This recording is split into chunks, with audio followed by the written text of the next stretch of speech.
Hi everyone, welcome back to another episode of How Logical. In today's video, I'm going to show you how to log into Zoosk online dating site. Keep watching the video till the end and don't forget to subscribe to our channel by hitting the subscribe button and press the bell icon so that YouTube will notify you whenever we post a new video. In order to log into Zoosk account, go and click open any web browser first. In the URL box, type in zoosk.com and search. You'll end up in the official website of Zoosk online dating site.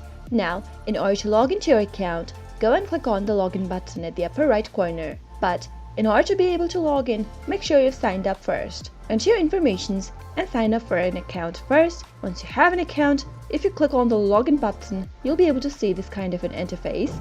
Now, quickly go ahead and enter your email address in the first text field that you see. Make sure to enter the valid email address that is associated with the account.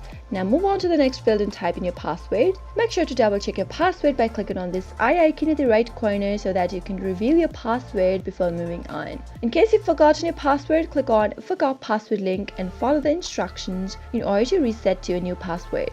Click on I'm a human and finally click on Login in order to log into your account. That is how you can easily log into Zoosk account quick and easy. I hope you found the video to be helpful. If you did, go ahead and give us a thumbs up. Comment down below in the comment box if you have a question or a feedback for us. I'll soon be back with some more tutorial episodes. Goodbye till then.